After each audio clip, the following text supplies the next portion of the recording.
I won't kill you.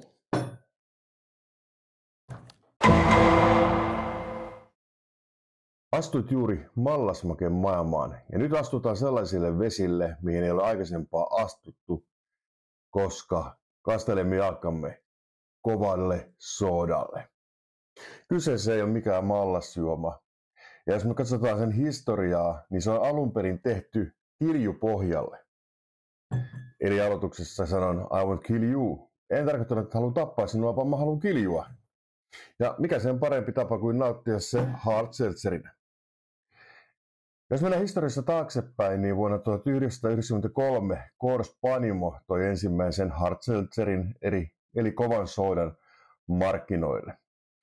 Se ei vielä silloin ensimmäisessä aallossa saanut kovinkaan suurta suosiota Yhdysvalloissa ja meni vuosia eteenpäin. Ja vuonna 2013 tuli Spiked Seltzer. No tämäkään ei vielä auttanut tulta purjeisiin. Vaadittiin kovia toimia lähempänä korona-aikaa. Ja vuonna 2019 Glovehammer, mikä sen toikaan Panimo nimeltään, toi oman hard seltzerin markkinoille ja silloin se joi itsensä läpi. Ja tämähän on tuotteena hyvin yksinkertainen soodavettä, mihin on lisätty makuaineita ja mihin on lisätty alunperin kiljupohja. Eli alunperin hard seltzer on tehty kiljuun, kun taas nykyään jos luet kaikkien purkien tuoteselosteet, niin siellä on vodkapohja. Miksi näin? No, vuonna 2019, kun uusi buumi tuli, se alunperin tehtiin kiljupohjalle. Mutta koska kiljun valmistus on hyvin epävakaata, siinä voi tulla myös sivumakuja, niin kiljupohjasta luovuttiin ja todettiin, että tasalaatuista juomaa saadaan, kun tehdään se vodkaan. No koska tislaaminen ei ole Suomessa laillista edelleenkään, en voi tehdä nykyisen reseptiikan mukaisesti itse kovaa soodaa, eli hard seltzeriä, vaan valmistin kiljua. Yksinkertainen valmistaa. Jos teet hard seltzeriä, niin pitää saada mahdollisimman mauton kilju. Eli 6 kiloa sokeria, 25 kiloa vettä, 1 pussi turbopikahiivaa. Siinä on kaikki ravinteet valmiina. Ja tämä seos, kun lähtee käymään puhtaassa ympäristössä, tulee hyvin mauton juoma. Sen lisäksi mä oon vielä hiilihapottanut tämän ja tää on nyt kuukauden sessy mulla kaapissa. Joten lähdetään katsomaan, saadaanko me saman verosta fitnessjuomaa itse tehdyllä kiljulla kuin näillä tällä kertaa erään suomalaisyhtiön Panimon valmistamalla vodkapohjaisilla hard seltzereillä. Nyt täytyy myös muistaa sellainen asia, että tämä oma valmistama kilju, niin tämähän ei ole tällaista litkua, mitä kaupassa myydään 4,5%, vaan tämä on 14,4%. Eli jos käytät sen 6 kiloa sokeria ja 25 litraa vettä, turbo pikahiiva pussi ravinteineen, niin tästä tulee 14,4%. Sen takia mulla on täällä mitta, joten me mitataan, että me saadaan suurin piirtein sama määrä alkoholipitoisuutta, eikä 4,5% kuin näissä pöydällä olevissa hard seltzereissä. Ja nyt me lähdetään kokeilemaan makuja. Heitetään tuo lemon pois ja lähdetään kokeilemaan makuja. Vadelma ja sekä mansikka raparperi. Ja siihen mulla löytyy juomana mansikka raparperi vissyä, makuvettä, kuin myös vadelma vissyä eikä maustettua vettä. Tämä on ehkä helpoin tapa lähteä itse tekemään hard seltzeria ja päästään todennäköisesti hyvin samoihin lopputuloksiin. Ja ensin mitataan ainesosat, jotta me saadaan sama määrä alkoholia ja tehdään rinnakkaisvertailu, ollaanko lähelläkään tätä kaupallista juomaa kuin itse tehty juoma on. Mutta aloitetaan kokonaisuudessaan mansikka raparperistä. Mitataan ainesosat, otetaan 2 samanlaista lasia. Tällä kertaa Coffin porterilasit, äärimmäisen hyvä olut, kannattaa maistella. Ja avataan pullo, poksahtaa varmasti. Tai sitten ei. Ja mitataan alkoholipitoisuus. Laskin, että 8 sentilitraa kyseistä juomaa ja loppu 8 sentilitraa ja loppu mansikka, raparperi, vissyä, niin ollaan samoissa prosenteissa kyseisen tuotoksen, kaupallisen tuotoksen kanssa.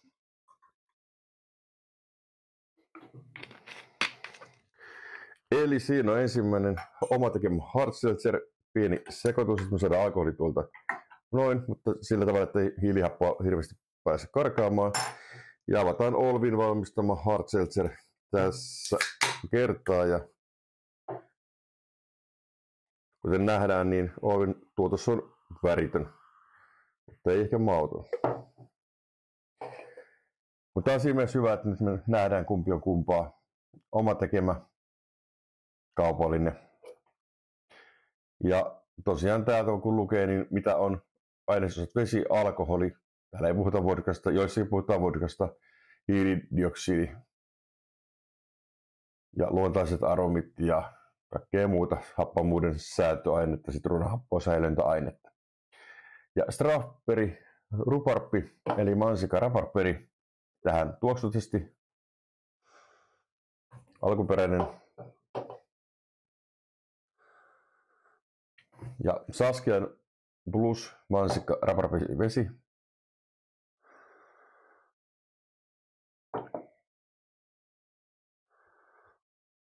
Molemmissa on mansikkaa.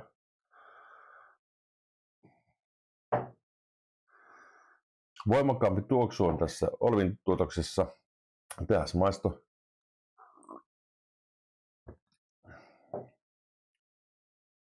Vitsi. En ole kyllä mikään niin hard seltzer ystävä, mutta jotain täytyy aina yrittää ja huvikseen tehdä. Yhdysvalloissa hard seltzerit on todella iso juttu ollut, ainakin aikaisempaa. Siellä on ihan panimoiden ylpeys, että omasta hanasta löytyy hard seltzeria oma tekemä, ja se ei välttämättä löydy edes. Sitä ei välttämättä edes löydy mistään kaupasta kyseisen panimon seltzeri, jos on hanasta ja se myydään kekistä suoraan asiakkaalle siellä. Ja nämähän on sinällään hyvin vähäkalorisia, eli ainahan alkoholi rasvattaa, maksaa ja ei se mitään terveellistä ole näissäkään, mutta ja näissä on ihan samat ongelmansa tulee lopulta vastaan, kun muussakin se paljon juo, mutta sanotaan näin, että kalorimäärä on vähäinen, muuta terveysvaikutusta tällä ei varmastikaan ole. Eli ei kannata sen takia alkaa hard seltzeritä juomaan, se olisi terveellisempää. Tähän vielä yksi maisto tästä. Hyvin tasainen kuitenkin on tää. Tää on niinku hard seltzeriksi semmonen ihan juotava. Mikäs tää on tekemä? Tässä on makeutta enemmän tässä omassa. Kilju ei maistu yhtään. Eli jos miettii, että tuleeko tämän maku esille, niin ei. Tää maistuu. Tää Saskia vesi maistuu. Tää ei maistu yhtään. Eli tää on hyvin neutraali juomana.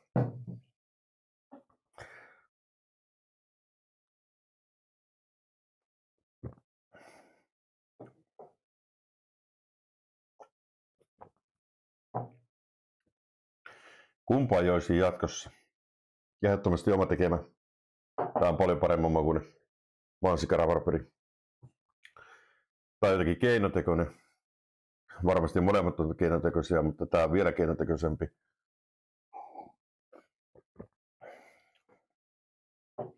Mun mielestä järjetöntä maksaa tuosta hard seltzerin juomasta yhtään mitään, jos itse pystyy tekemään ihan yhtä hyvä. Ja tässä tapauksessa jopa paremmin. Paljon paremman pystyy itse tekemään. Kyllä mä sanoin, että asteikolla 1-5, 6/5 sama tekemään, eli 5. Ja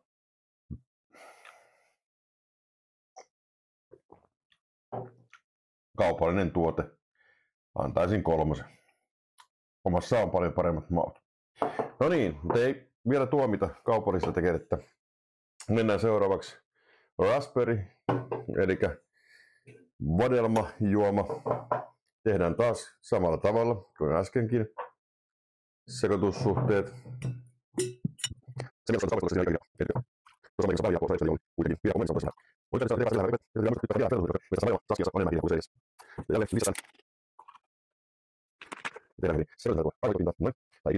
tai juoma. Jälleen kaupallinen hard seltzer. Tässä tapauksessa hard seltzerin otin kotimaisen, koska muuten en äkkiä kaupasta löytänyt. Enkä löytänyt sitä jenkkiversioa, mutta ei sillä ole mitään väliä, koska mun mielestä oman maan tuotteet on hyvä kannattaa ja vaikka ei niistä tykkäiskään, niin ostetaan ainakin kerran. Ei todellakaan huono hard seltzer, on huonompakin juonut Suomessa. Tämä on mun mielestä niin kaupalliseksi hard seltzeriksi tähän mennessä ollut yksi juotavimpia. Mutta koska mä en ole koskaan oikein digannut näistä juomista, niin mä en ole koskaan sen takia näitä harrastanut. Ja täytyy sanoa, että varmasti kesällä menee hyvin paremmin janojuomana, mutta miksi ostaa, kun voi tehdä itse. Ja jälleen tehdään sekoitus, niin tähän ei tarvitse kaupallisesti sekoittaa, tehdään sekoitus omaan. Nyt täytyy sanoa, että oma on hieman kirkkaampi kuin kaupallinen. Miten tuoksupuoli?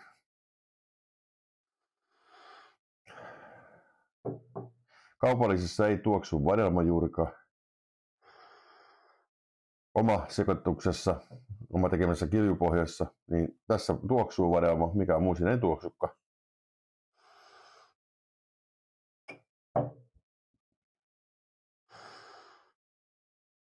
Tuoksun puolesta antaisin enemmän pisteitä oma tekemälle. Näyttäisi kuplinan määrästä, että hieman enemmän on oma tekemässä hiilihappoa tällä kertaa kuin tässä kaupallisessa. Tehdään edelleen maisto.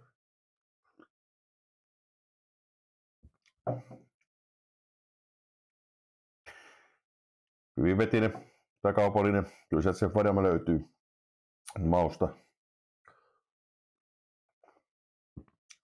Ei mikään voimakas.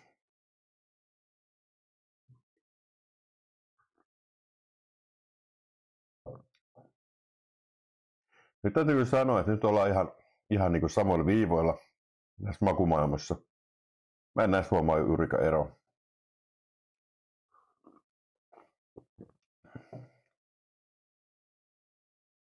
Ei nähtävästi ihan kannattaa ostaa näitä pelkkiä maustettuja vissyjä, jos tekee hard seltzereitä, eikä tämmöistä, missä on vähän vitamiineja, koska tässä on sitten enemmän myös nähtävästi sokeria mukana, mutta taas mä enemmän tykkäsin kyllä tuosta, missä oli enemmän sokeria mukana.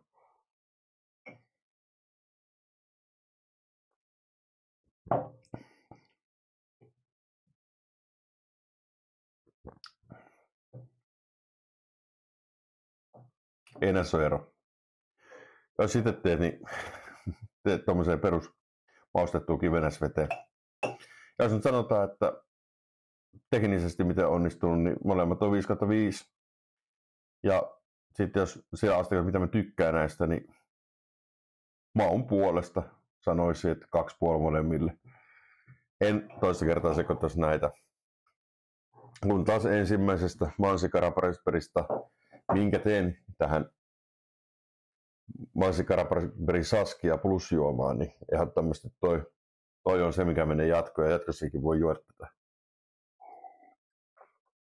Koska tässä on makeutta hieman. Ja tokihan toi Olvin tekemä on täysin sokeriton. Jos tästä lähdetään katsoa, mitä tässä on, niin tässä on hedelmäsokeria, on tässä saskiassa, eli ei tässä paljon sokeria ole. Hiilihydraatteja 3 grammaa, eikä hyvin pieni määrä sokeria tässäkin, mutta sen verran kuitenkin se tuo sitä makeutta. Hedelmäsokeri ei mikään niin kuitenkaan paha sokerina. Eli jos haluat tehdä hard seltzeriä, niin valmista ensin vesikilju. Nykyään se on Suomessa laillista. Alun perin hard seltzerit tehtiin kiljuun, mutta jotta niissä saatiin tasalaatuisia, niin niitä alettiin valmistaa vodkapohjalle. Ja totta kai se vodkapohja, se on helpommin hallittavissa, se on aina samanlaista. Kiljuun voi mennä bakteeri, se voi tulla sivumakuja. Suomessa näitä mainostetaan vähän kalorisina juomina ja sen takia monet, jotka karppaa tai urheilee tai jotain muuta, niin juoneet hard seltzereitä. Mun mielestä maun puolesta nämä on ihan kauheata kuraa joka tapauksessa. teenkö itse kiljua uudestaan? No en välttämättä, koska en nyt dikkaa saltsereista. Ja no, voi sitä käyttää vaikka kolan kanssa. Kyllähän sit saa silleen paukkuja tehtyä vähän niin kuin vodkasta, mutta en mä nyt mitään itse innostusta saa. Et jos verrataan niin olueeseen, niin olut on se mun juttu. Siitä mä tykkään. Mutta jakso mä teen sen takia, koska on aina hyvä tehdä jotain erilaista. On ihmisiä, mitkä tykkää hardseltzereistä ja mitkä haluaa juoda sen oman elämäntavan tai ruokavalion tai jonkun muun syyn takia. Niin mikä ettei. Ja varmasti on ihmisiä, jotka tykkää hardseltzereistä, mutta se ei vaan mun makuun maistu. Ja vaikka eniten siinä tökkii, se on vähän niin kuin kossuvissy niin aikoinaan. Mä en tykkää siitäkään. Ja näissä on vähän sama efekti, että siellä on se alkoholi ja se ehkä vähän puskee ja sitten se on tosi vetinen ja siinä on hiilihappoa, mutta ei siinä juuri mitään muuta olekaan. Tämä on vähän semmoista niinku, tää on niinku suoraan kusetusta koko juoma, mutta joku voi tykätä, minä ei. Kiitos kun katsoit jakson ja eiköhän me ensi kerralla ihan tehdä olutta. Cheers!